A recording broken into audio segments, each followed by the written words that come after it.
All right. Warm welcome from myself, Haylette Bertrand. I'm from the Institute for Futurist Research at the University of Stellenbosch Business School, and I'd like to welcome you to the first Leaders Angle that we're doing online. So we are living in very interesting times, learning rapidly as we go. So we're hoping that this will be a session without too many glitches or issues on your side. Also, just to let you know, you are welcome to keep your video on. You are also welcome to switch your video off if that makes your bandwidth a bit easier. I know that sometimes that helps if there is a delay on your side. Also, just to let you know, because we are so many on this actual call or this webinar, we'll not allow for the chat function. Otherwise, it just keeps on going and it's quite hard to track. So there won't be a chat function. But we have asked you a few poll questions and you're welcome to have a look at that. And what we'll do now is we'll introduce, the session will work as follows. We will have a short introduction by myself. I will then introduce our two speakers for the day, which will be Dr. Njeri Mwagiru and Dr. Lize Barclay. And then I'll pose them a few questions that they can answer and discuss. We'll have an opportunity for Q&A towards the end, and then we'll end the session from there on forwards. We will also make the session available. We're recording as we speak, so we will be making this session available afterwards for you to share if you'd like to do that.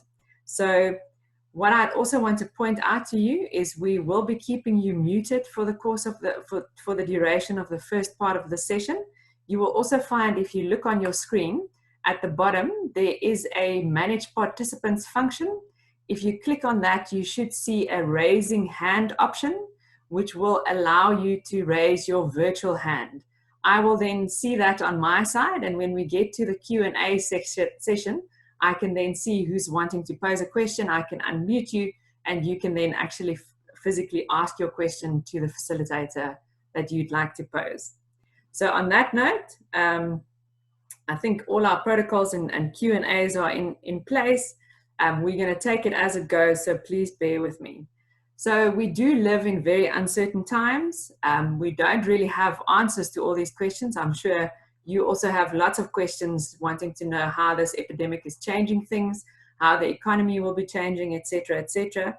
But unfortunately, I have to share with you that we do not have crystal balls at the IFR and at the USB, so we don't necessarily have all the answers, but we do have tools and techniques that we make use of, like environmental scanning, to help us spot the dots on the horizon, to identify risks and opportunities, and to track trends.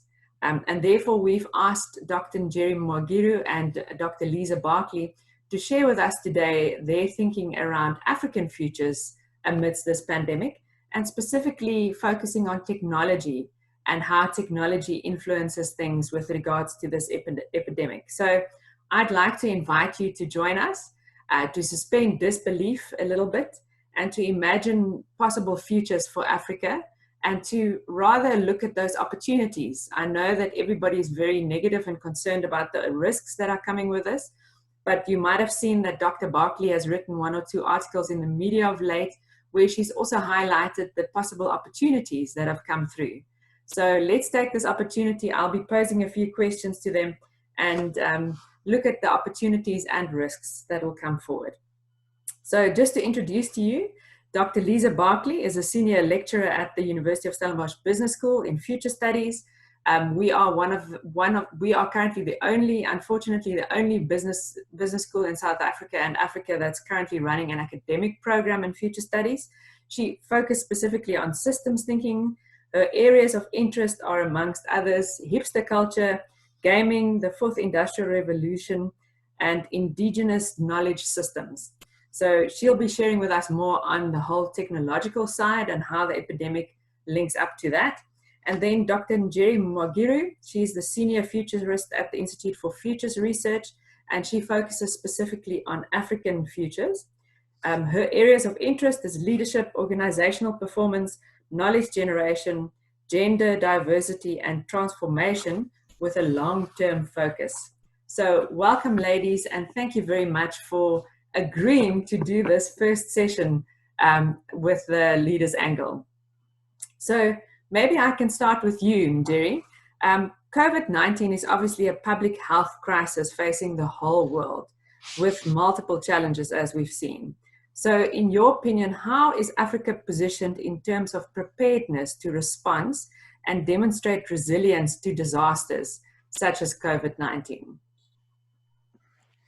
Thanks, Haylet. Hi, Lisa, and all the colleagues and friends online. It really is a pleasure to join you for this first online leaders angle, and we are certainly living in interesting times.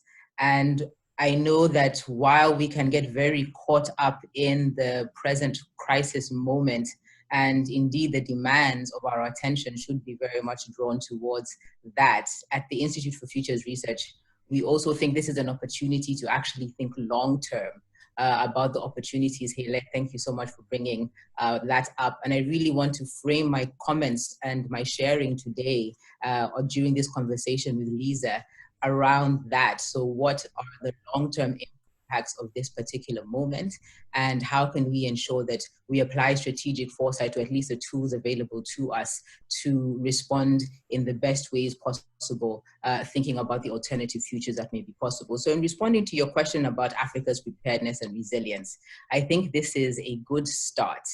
And I want to frame it really in terms of the concepts around sort of disaster risk management. The COVID-19 is, as we're seeing from the language used by a lot of governments, is a disaster. It's a global disaster, public health, pandemic, crisis and disaster. And it's not the only disaster that we're currently facing. As we know, we're facing multiple disasters due to climate change, and we're also entering, due to the current global shifts that we're seeing, a phase of expected multiple disasters. So I think the COVID-19 also offers up an opportunity to think about our preparedness and resilience in terms of that broader context as well. And I want to focus our discussion on that. So in terms of Africa's preparedness, we can really think of it in terms of our preparedness prior to the disaster, but also our preparedness to respond to the disaster. And prior to the disaster, we're all quite familiar with what the statistics are around the continent. We have low Human Development Index performances, we have low per capita income, our infrastructure development is not up to scratch really according to the development indices that we're trying to achieve. We have a high disease burden. So, I mean, we have multiple challenges that we have already been facing in terms of our preparedness to deal with shocks, such as the COVID-19 pandemic. But also in terms of our current preparedness to respond to the disaster, I think it's important to note that we have had experience with the Ebola pandemic. So we are seeing within the government and private sector space that there has been issues in our recent history that have required a public health response that's nationally coordinated and that has regional and international implications. So I think in terms of preparedness, we do have some information and knowledge available to us that we can draw from within the African continent, and I believe that may be useful to even our international partners and colleagues. But I think it's also important for us to think for the very long term in terms of our resilience and what opportunities do we see there. And it's an opportunity really to respond in terms of band-aid solutions to this particular crisis or this particular disaster as one possible situation amongst many. But it's also an opportunity perhaps for meaningful and deeply rooted change and transformation so that we really begin to reorder our priorities. And I think if you have been tracking the ongoing commentary around the current crisis, I think the litany or the data that we're seeing is that while there has been, for instance, within the African continent, we have had about 2/3, interestingly enough, of African countries have got a flu pandemic readiness plan. It's just that most of these plans are outdated.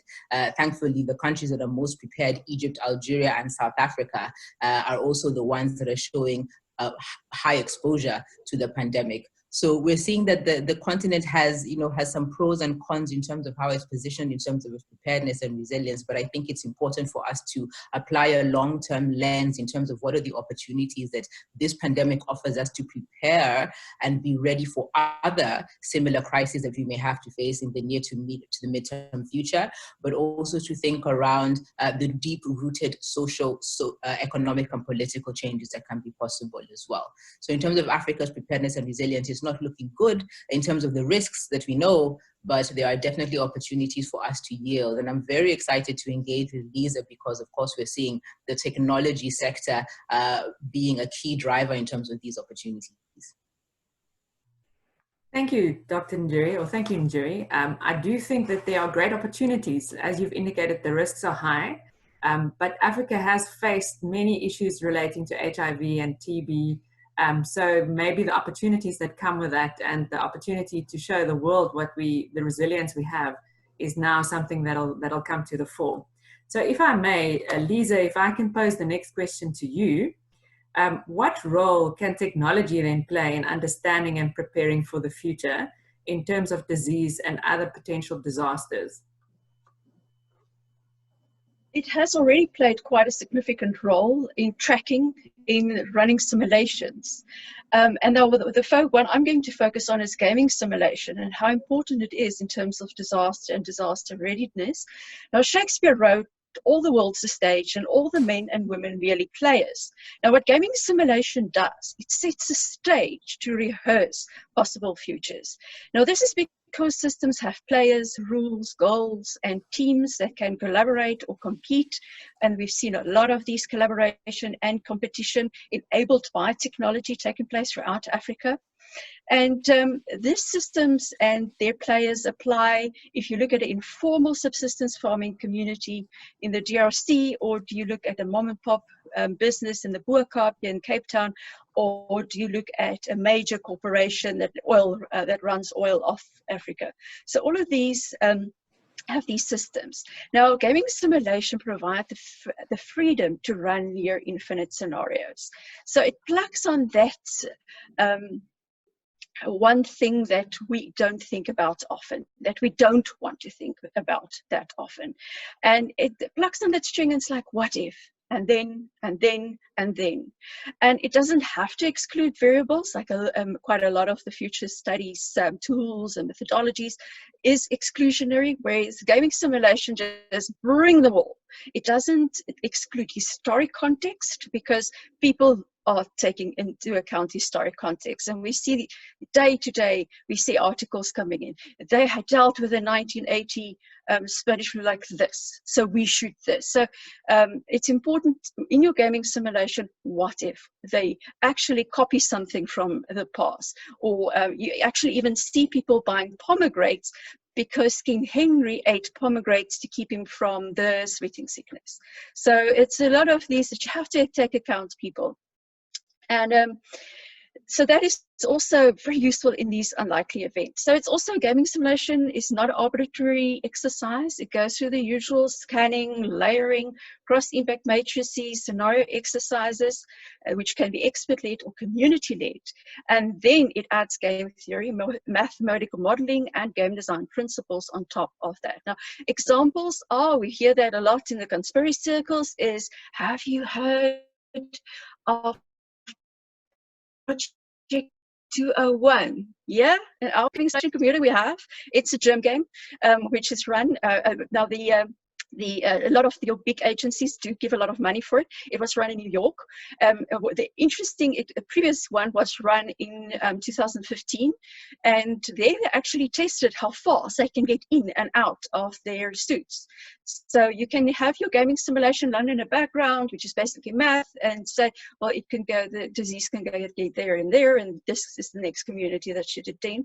Or it can be like real life action role play, like was the one in 2015. Or it can be like the 201 of last year, which was in fact a coronavirus simulation. The reason coronavirus, they found recently 500 unidentified coronavirus family members, and that could potentially hit us at any point. And of course, flu and influenza stays year on year a massive problem. You see that a lot of people would say, oh, you know, COVID-19 is not so bad because more people die of the flu. Well, they don't have to. You know, we can actually put in measures to prevent that. And the same with the more really novel diseases are the ones that the climate change people are warning us about, that's now being unearthed, that's now released because of the melting ice caps and the melting peats and bogs in Europe, which they say any of those ancient diseases that we've never seen before can be released and basically create havoc. So then, of course, we know the war games, if it's something is called a game, it's not necessarily fun. There's refugee games being developed by very young innovators in South Sudan at the moment, where they help NGOs to reach people and to practice. How do you actually deal with a community member, especially if that's in a different religion? So gaming simulation is my focus area, of course, because it's on the intersection of future studies, systems thinking, and my background in forward planning and town and regional planning. So we've done TB gaming simulations under marula trees in Zimbabwe. We've done actually a recent startup game where we said, well, what if your workers have to go and work remotely? Now, they of course reported, well, this helped them a lot in running that gaming simulation with their staff to actually just quickly go and implement their plan. So it helps quite a lot. Now, of course, what our research have found is your facilitator-led collaborative gaming simulation that is done within a venue is considerably better than digital. But of course, it can be digitized. At the moment, we can't really be face-to-face, or we're more like now in your face, what this venue provides. So it can move towards SMS, play by SMS and play by email. As we know, many parts of Africa do not have, you know, you can go over to an app or something. So you can do play by SMS and community members in rural areas. And of course, it can go all the way to virtual games in the virtual reality environment. So now and in future, it's important to take note of tech tools, especially in terms of disaster, to take note of gaming simulations and games, and because that will enable us to be more rigorous about the future, to think about these unlikely things that we don't always include in our plans or in our future situation analysis or our scenarios, because it's so unlikely. Gaming simulation, it includes that anyway. And that will enable us to bring in frugal redundancies in our system and mobilize contingency plans faster and with fewer deaths and costs. Thanks very much, Lisa. So in your opinion, to do more gaming simulations from here on forward could potentially prepare us even better, learning from what's been happening recently? Yes, it's already been done. A lot of Ebola preparedness plans is based on gaming simulations. It's strongly used in NGOs, used in government, but I have seen that your smaller companies still think, you know, do we really have to take off a day? And that's why the technology brings it off. You don't have to take off a day. When you're at the water cooler, you can quickly punch in your SMS code to say, well, that person would possibly do that. Or if I was an old granny in an apartment somewhere in the CBD, this is how I could potentially react. So we can do from role-playing, and it should be done. It's now proven that the ones that have done it were much better prepared than those that didn't use gaming simulation. And sorry, just to add on to that, Africa, that's now known to not have all of these digital functionalities, etc., do you think that this is a possibility for Africa? Is this a wrong thinking? Is Africa more digitized than what we realize? Not necessarily, again, on the smartphone level, but play by SMS. We've done a lot of SMS communication with tribal chiefs in another indigenous knowledge project that I've run. So it is possible, and they're using SMSs now quite a lot in the rural areas to communicate COVID-19 issues with their communities. So there is a level of ability to do that, but of course, the best will obviously be to go to communities and run scenario, especially droughts and flood scenarios in Mozambique, and of course even Greater Cape Town, where it's not only disease related but also environmental related disasters. But it definitely will assist in preparedness, and that's something I think we're learning very quickly now with this pandemic. So if I may, Njeri, can I pose the next question to you?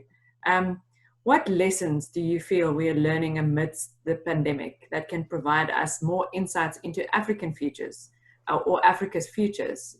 We know that Africa is a complex continent and we don't always have all the answers, but are there any lessons that are popping up that could potentially guide us?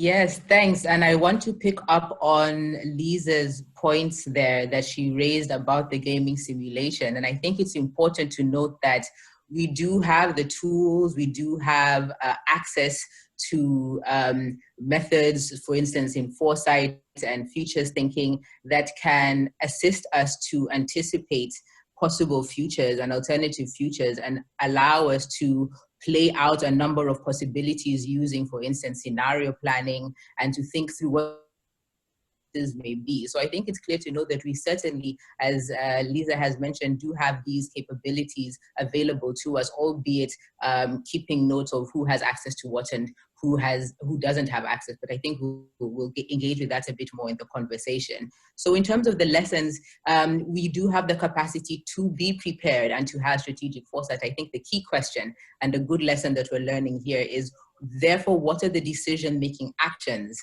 that are based on this evidence and this information that we have prior to the occurrence of certain incidences? And we're seeing that really, I know it's been trending on social media, Bill Gates having spoken about the use of AI to forecast the possibility of a global pandemic. I think there's been issues raised as far back as 2005, actually within the US administration, as well as within the EU.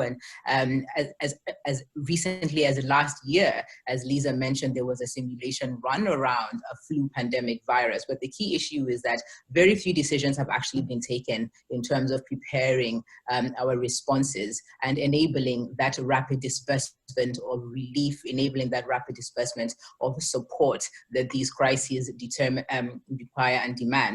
So I think lessons are, we need to be able to link our information and our knowledge and our tools and our insights to action and decision making. I think this is a key lesson that we're picking up, and we're definitely seeing it within Africa. I think another lesson we're learning is, the need for some agility in our planning. So yes, we had tools to enable us to have information. We may not have taken the right decisions, but we may have been able to leverage some of the tensions and the crisis by having some agility already inbuilt into our planning and response system. So I think this is another lesson we're learning, and very important to keep in mind going forward for organizations, for communities, for individuals, as we're planning within an uncertain context that is rapidly changing. It's very important for us to ensure that we are thinking of the multiple possibilities that may unfold and the actions that may be required. And I think this could boost our preparedness. I think another key lesson for the continent, and this speaks to the economic situation, which we know might even extend far longer than the crisis of the health issues and the health sector.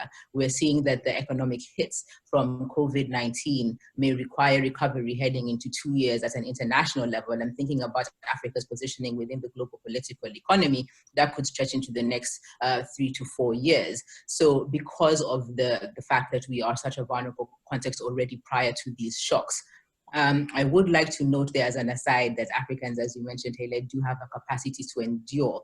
And this is not to cast a shadow on any optimism or hope on our capacity to respond. But there are definitely some lessons in terms of our over-reliance, for instance, on international and economic context. So, for instance, we're seeing that in China, the supply chains and disruptions there are severely impacting what is severely impacting economic and commerce activities on the continent.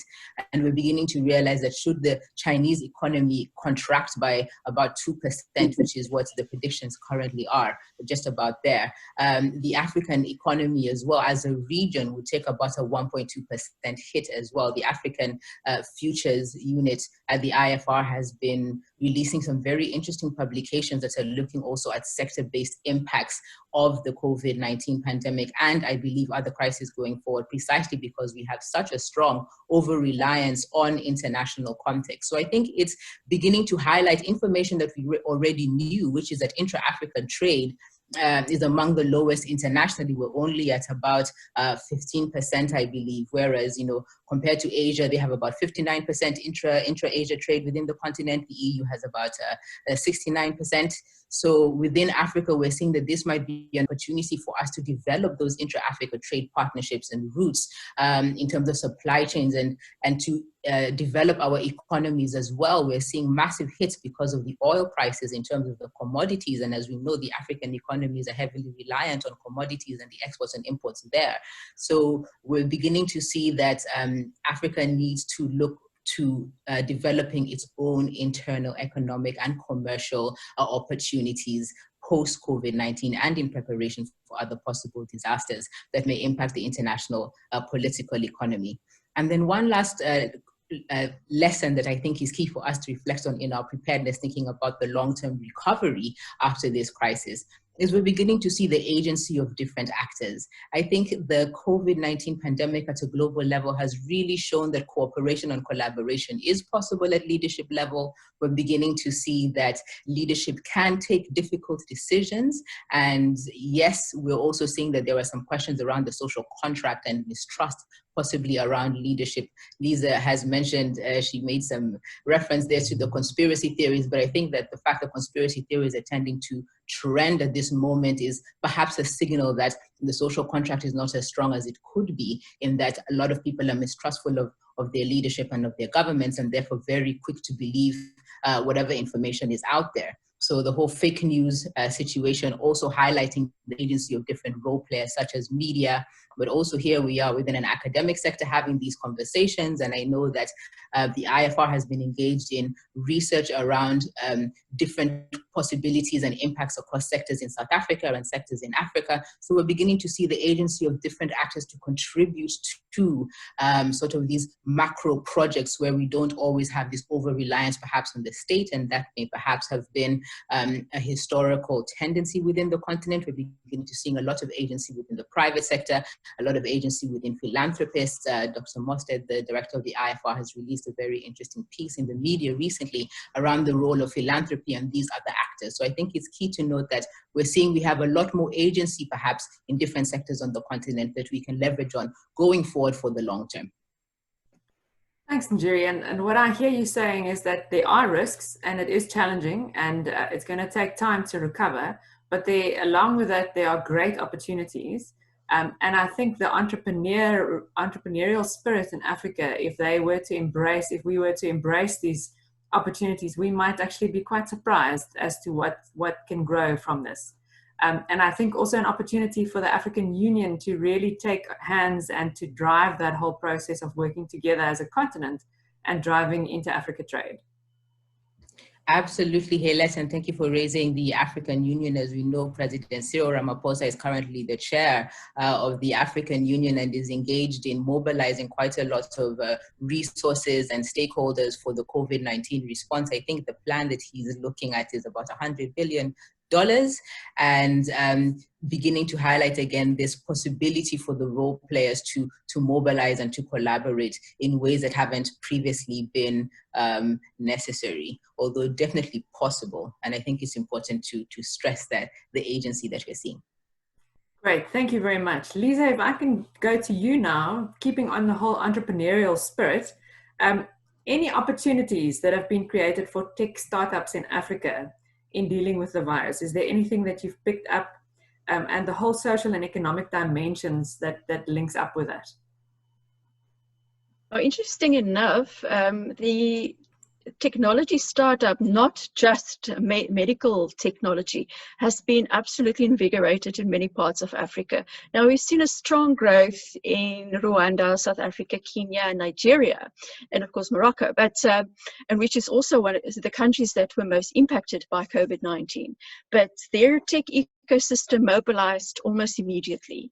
And we saw from tech startups to being the ones that basically long before your main company said go and work from home, we still didn't go and work from home. They were subsidized to actually work from home or in co-working hubs in some of the countries that do not have social isolation or lockdown like we do.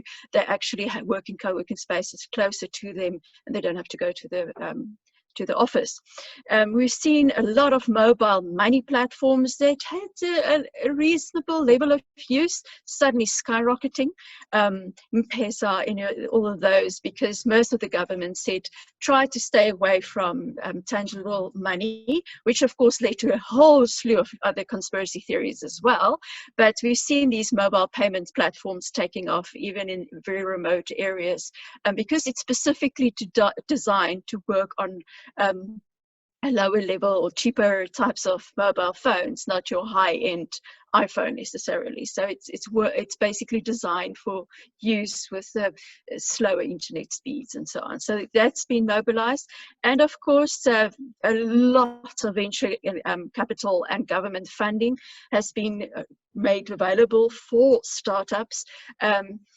Probably in the level of about $250 billion that's been made available in African startups. And of course, it's taken up as fast as it's released by various venture capital firms.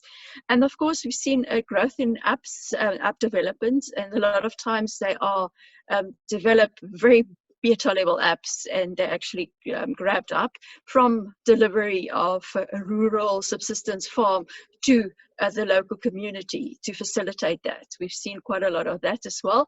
And of course, apps for health and community care. We've seen a lot of that in Nigeria, especially because they have very remote areas, how community workers can actually check in on their sub-community workers through the tribal leaders, and also check in. Now, interesting enough, the WhatsApp app that the World Health Organization, as well as the one in South Africa, we send hi and then give a code or a number or say cases and give you information. Also developed apparently here in Cape Town, if I'm not mistaken, or Johannesburg, but it's a local app. And then, of course, we saw a lot of drones.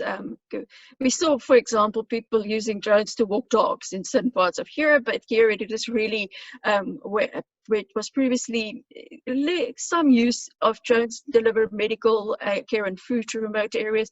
We've seen now quite an escalation thereof in certain areas of Africa, from Senegal, Rwanda, Kenya, Tanzania. Not so much here in South Africa yet, because I think our supply lines are kind of running at the moment. Of course, there's all kinds of stories that our supply lines might stop at some point. Then, of course, 3D printing from Stellenbosch University that printed masks. There's ventilators being printed in rural areas. These people that basically build their own 3D printers and print basically with offshoot material their own masks. A lot of mask making, a lot of alternatives coming out. So we've seen the tech ecosystem using frugal means, not necessarily the high-level Silicon Valley output, but made specifically for African situations come out. And then, of course, a lot of crowd-solving, AI, machine learning platforms. Again, here in Cape Town, there's one in Nigeria, and I think there's one in Rwanda, that look at from modeling where the virus might spread, where the focus area might be, especially in the rural areas, to vaccinations. There's an interesting game actually called Fold Up. That is a very old game that you actually help researchers look at modeling viruses better, because viruses is changed all the time. So they've been using AI as that. And of course, online shopping and delivery has skyrocketed. In my classes, I see some of my former students are in this talk as well, and I would ask them, so who uses online delivery? And they would maybe be like 3 or 4 out of a class of about 50. And I think if I asked that same question in my next class, it will probably more than 50% of the class. So we've seen that in the more urban areas of Africa as well, that there has been an increase in online shopping. A lot of your malls, a lot of your, here in Cape Town, for example, there's a company that's actually swimwear that is now linked up with farmers to provide vegetable and Italian pasta. So it's a lot of that we've seen, they're taking up opportunities because the big systems is not as trustworthy as they used to be. So the opportunities are there. Now, interesting thing what Njeri said as well about how the global and local economy might shrink. And now a lot of our young tech entrepreneurs tend to jump to Silicon Valley. And if there is a shrinkage in the economy, then we might actually see them stay here in Africa and actually help and develop in Africa. And also from intertrade perspective, there was actually scenarios run by a company to determine to what extent nationalism might grow in Africa. And they said, well, there is this, one of the scenarios, it's this African dawn, this where Africa realized that it can actually produce quite a lot of the products it needs that's fit for purpose. And this might move into that direction where there's a lot of more tech startups that do not jump over to Europe or Estonia or Silicon Valley, but actually stay in Africa and then provide value in Africa. Great. So it does sound like lots of opportunities. And what I specifically hear from what you're saying is agility is key at this point in time. So to really rethink your value chain and be agile in the uptake for technology, if at all possible. So Njeri, then the tricky question that we've been dealing with at the IFR specifically is, what about the digital divide, the haves and the have-nots? What is the impact and the opportunities for the tech industry relating to that and for entrepreneurship? Because if you have access, you've got the smartphones, the technology, then obviously it's a lot easier than if you don't. So how about this digital divide? Is anything possible? Thanks, Haylette, for bringing up that very important issue, especially when we're thinking around the opportunities that are opening around the technology and digital space. And Lize's sharing there about the multiple initiatives that are happening around the continent, I think are extremely exciting, and I think are also a strong signal to the possibilities of the 4IR taking root within the continent. There's been a lot of previous commentary around the fact that, because we don't have a lot of legacy infrastructure and we're largely underdeveloped from a certain viewpoint, that we have already sort of that platform prepared for us to take up the opportunities of the 4IR. But the digital divide is also a reality. And I think we're beginning to see it now manifest during this COVID-19 and the different responses in terms of the lockdowns and who can and cannot be mobile, who can and cannot afford to alter the ways in which they're commercial or productive.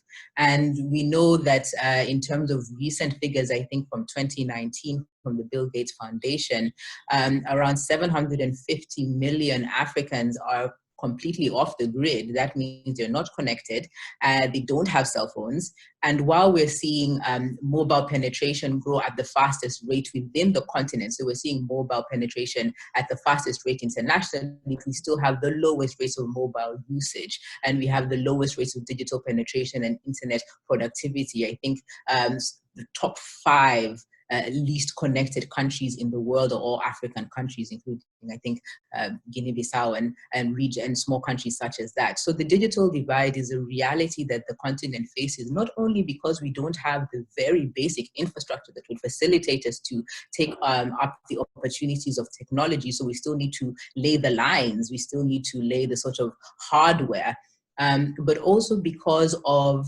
a number of reasons, and this is where I would also like to highlight the gender issue, so that we're seeing this inequality and divide manifest in very different ways from the social and community context, in terms of national infrastructure etc., but also within households, who does and does not have access to the technology apparatus or tools that may be available within that household. And we're seeing that there's a strong gender divide there as well, whereby even though we may see mobile phones within households, we need to disaggregate the data a bit more to understand who has access to the mobile phone opportunities, to the e-commerce, for instance, that the mobile phone may make possible. And so the digital gender divide has multiple layers that need to be reflected and considered upon as well. And while, yes, and I really appreciated that Lize was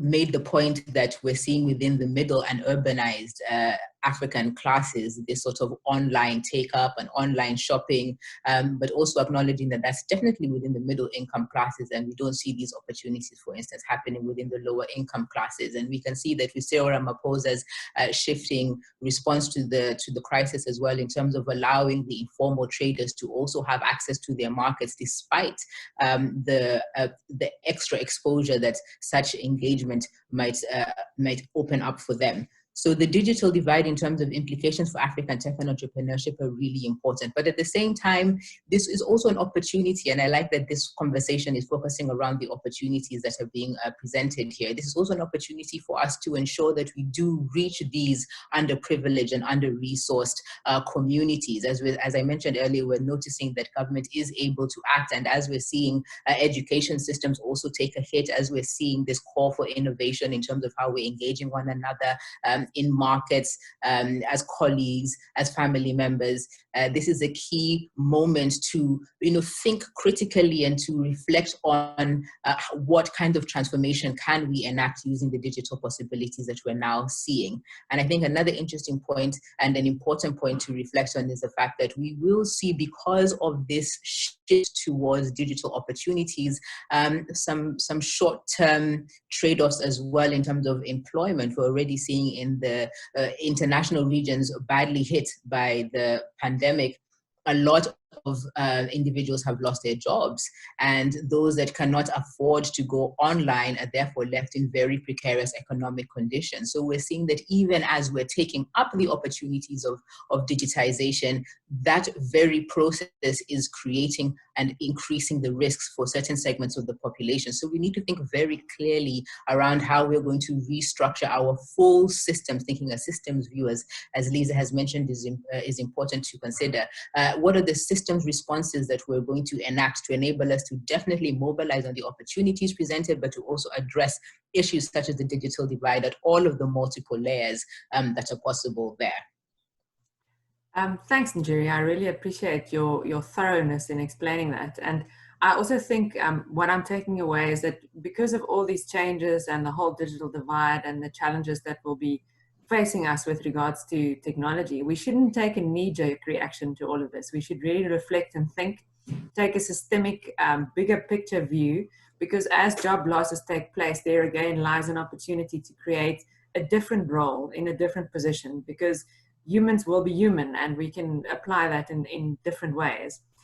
Along with that, I also just want to position something else that recently came across at the IFR is our director called out something called digital data for all, and challenged us to say, are you doing anything to the people around you that might not have access to data or technology, and enabling them to stay connected?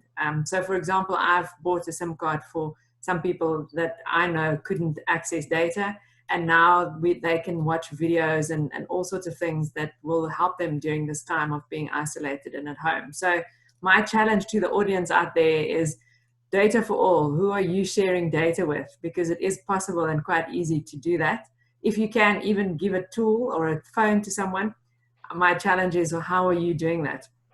But Lize, staying on this whole technology challenge and the whole fourth industrial revolution, and everybody's talking around that, do you feel that this social distancing lockdown that we've had, that other countries are experiencing, is going to continue? Is it going to have a tremendous change? Are we going to see people going back to offices or not? Is the whole learning from home, is that going to be the uptake? What is your sense around the way forward for the fourth industrial revolution? Now, as Njeri pointed out, the gender link to digital divide, and we can also see that not necessarily almost in the digital divide, but many of us have had numerous engagements via this digital means the past couple of weeks. Now, a lot of women have children climbing over them or coming into the room.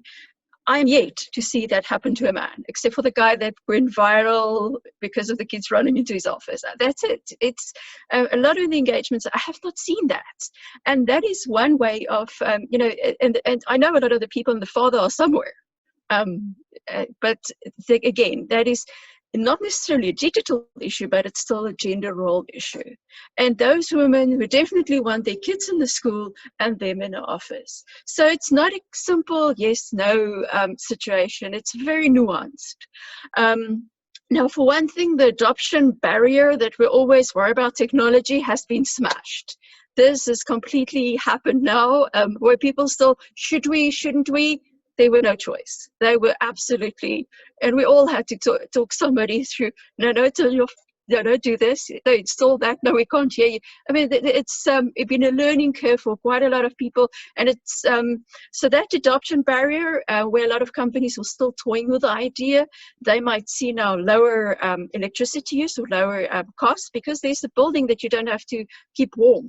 Co-workers don't fight really because they're not in each other's faces around the water cooler or coffee machine these days. So there's quite a few these things from an entrepreneurial business owner perspective that it's extremely delightful not to have people in your office or have office at all. And we've seen a lot of your Silicon Valley companies that just don't have offices anymore because they realize nobody turn up for them.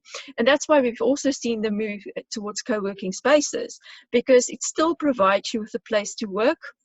A lot of offices have taken up co-working spaces, even if it's just a hot office for one of their workers to go and sit and work away from home. Also, people realize, even people that work remotely quite often, to be suddenly told you have to be in a home and work, and the next thing you'll see quite a flood of people possibly towards the offices, because it's linked to a pandemic and stress. There might be a massive backlash where they say, the last thing I want to do is work remotely. So we might see that reaction from the people side, and of course the deferred cost. Some of the startups, for example, and some of the companies do provide their people with data and computers and even green screens and headsets. But a lot of it's the data is now your problem. And it's expensive. Just a call like this, I think it's 1.5 gig for an event like this to sit through. Now, if you have limited fiber, it's not a problem. If you actually have to sit with your mobile phone in an area with bad reception, it's costly and it's problematic. So yes, the barrier has been removed, but we might see a complete knee-jerk reaction. Now, interesting thing about automation that might be pushed because of it is your big stores like Ocado and Amazon, their AIs actually spotted an increase in buying and hoarding before it was visible to other companies, because basically the toilet paper run started in Australia because they got their toilet paper from China and only China. And then you start seeing people, oh, well, if the virus is on the way, I better buy toilet paper because other people. So those AIs already started telling other people when they filter the people that we go through the AI data. It's like, why is this sudden flag for ordering more stock of rice and toilet paper? So again, automation because of the health issue. Again, if you've seen Ocado, for example, it's these machines that run and pick up stuff. There's not a human inside that can contaminate your stuff. So I will see your big companies moving towards automation faster because there will be a need for it. And of course, as we have seen in a lot of shops throughout the world, people in the shops are getting sick now. If you have self-checkout, any of those options, of course, it will only work in middle-class privileged areas throughout Africa, urban areas, not necessarily rural areas, just because of the infrastructure required to run that. So we might see, again, automation and product delivery where, you open your window and in flies your packet delivered by a drone. we might see it faster than we would have alternatively. And then, of course, the one that we don't want to talk about because it makes us look a bit to conspiracy theorists is what's happening with our freedoms. What's happening? We are being traced. Our government at least told us, well, we're going to trace you. Where a lot of governments don't tell their people, but they do it. And now I know in Futures we don't talk about the history, but I'm going to talk about the history. So after the First World War, a lot of your after the Spanish flu, a lot of policies were implemented to deal with the Spanish flu, and they kept it. Because, they, from certain taxes to certain policies, they just kept it because, people were just so glad it's over, and there was another war. So it was kind of forgotten. And now the big fear is this constant tracking, this surveillance, this control of the homeless, for example, might stay. And I think that's one thing. It's been made very easy now. Governments that didn't know they could do it now know that they actually can do it. So another thing that we might see is that basically people stop using their cell phones, throwing them away. We've already seen that in areas. You can buy jewelry that hides your face from surveillance cameras. You can do certain makeups. These YouTube tutorials of how to put on makeup that you look like someone else. So it's that might actually increase because, as we've seen on social media and even moving towards mainstream media, the people are concerned about these issues. So we're also seeing digital fatigue because you have real meetings and you can stand and talk to your colleagues, and then you do a little bit of stuff on your computer. You get home, you watch Netflix. Now you're on the screen the whole day. So we've actually seen people moving towards real books, a whole lot of baking of banana bread. We've seen playing of board games. So we might actually see that as a reaction as well, that massive digital fatigue sits in. Then, of course, the 5G fears if from a trend perspective, it doesn't have to be true to cause a reaction from people. And we've already seen people burning 5G towers. So you actually need a level of really good connectivity for the Internet of Things to properly work, for the fourth industrial revolution to properly work. So then medical technology, are we going to see gene editing to make sure that you are immune to COVID-19 coronavirus family, that you are immune to HIV? Previously it's just, should you have a better your kid have a better nose or not? So a lot of your previous iterations was cosmetic, and then we did see the twins that gene editing to actually make them HIV negative. So we might see a move towards a lot of medical technology and gene editing to make us more immune to certain diseases. And from remote work as well, a lot of people, if you have kids climbing over you, you're worried about your whole family dying. You've got people in rural areas, you wonder about your job. So many people have lost their jobs. You're stressed. And stress does not lead to high productivity. So to say, oh, people, because your former data will say remote work, high productivity, we might not see that data coming out of companies. Because of the stress level. So there might be a big reaction towards that. And then, of course, what we have seen is as Njeri mentioned, there's more agility in your smaller systems. The moment you've got a massive company, for them to just quickly come up and adapt to something else, it's just a massive monster of a system that needs to change. Now, we've seen two things. We've seen a lot of small companies just suddenly starting, instead of making dresses, making masks. A lot of beautiful Sisha material masks that's in the market right now, made by local women. There is another, we've noticed that in this massive supply lines we have, an over-reliance of these big systems and grocery stores, and the prepper community have told us for decades that we basically, any shop or any city only has something like 9 days of food on the shelves. If you have a cut of supply lines, 9 days, your city's empty of food. And so we have seen we're trying to book through certain apps or go to a grocery shop. It's becoming difficult. A lot of people are scared, especially in rural communities. They're far away. You're in townships, you go and do shopping, and something might happen to you. So we've seen people trying to buy closer to them. So we have seen a resurgence in realizing that your smaller community-based agriculture, grassroots agriculture, grassroots production of goods and services doesn't make you less grand, it makes you more resilient, it makes you more agile. So we have seen that a lot of your locavore and minimalist movement being able to faster react globally to it, including in Africa. And that we might see as well a resurgence of a local pride on the one hand, and of course its ugly stepsister, nationalism. Where they say, well, we don't want to trade with you. So these two might happen as well. So I think it's an interesting time to see where it will go. It will not be the same in all places. Rural areas will still be excluded, but I think there is now a need that it's not a luxury to be digital. It's a must. It's a must to have connectivity. It's a must in smaller communities to be able to do banking, to talk to each other. We have seen the moment they called the lockdown in South Africa, India, it was even more punctuated. We saw that in Nigeria as well, where when they were saying we're bringing measures, we saw a massive move towards the rural areas because there's simply not communication with people's mothers, fathers, and grandmothers. Where if that barrier can be cut down, we would have not necessarily seen the spread of the virus that, as we've seen in Namibia and South Africa, towards those communities because people didn't want to stay in the cities. So yeah, it's interesting what's going to happen. A lot of opportunities if taken up responsibly.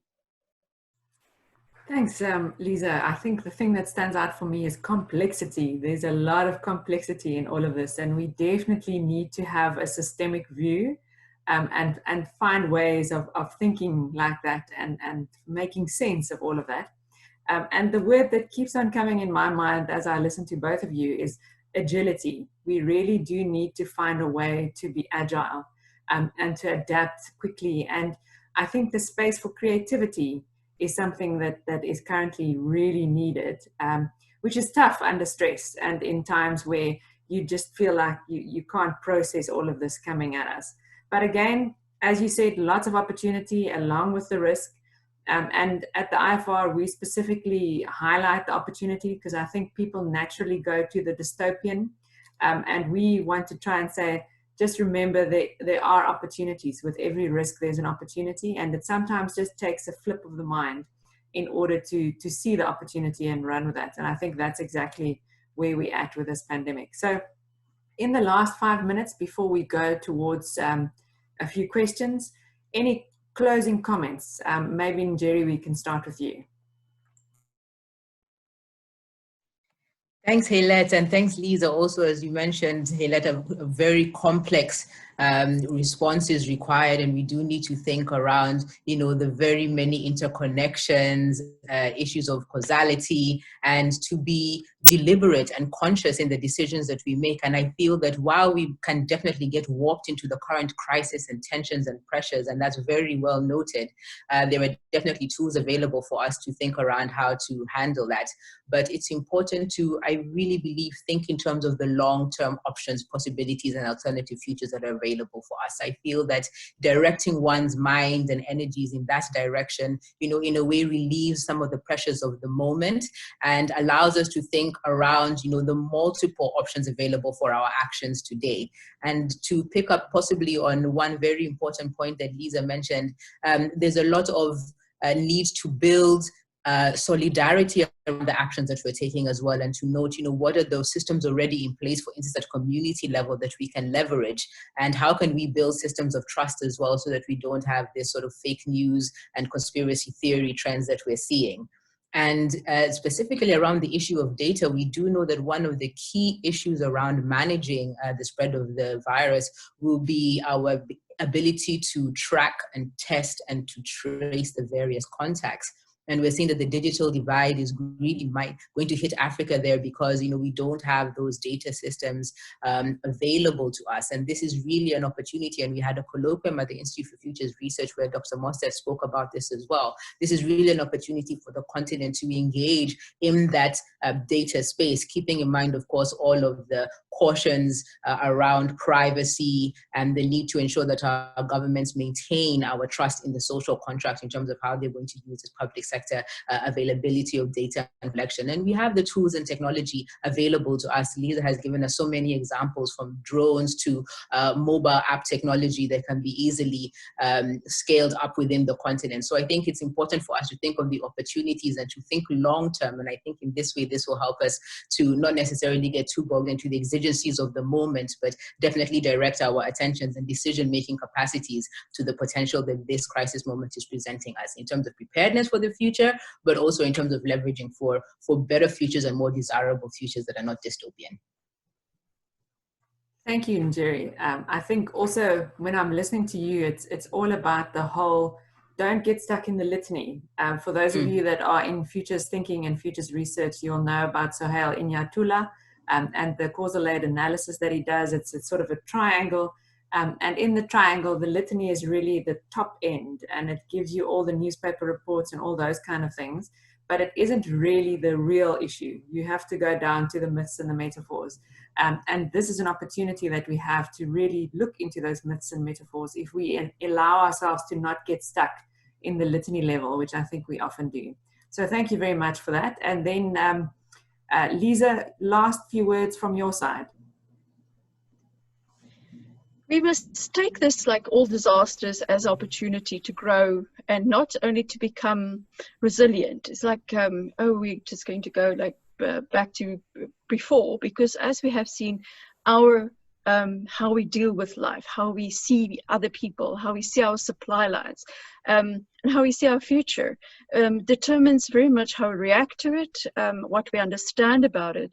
And what we can do is become more cognitive, practice all the, what's our mental models, what's the mental model of other people, how can we interrogate that and move towards anti-fragility and not just looking at resilience.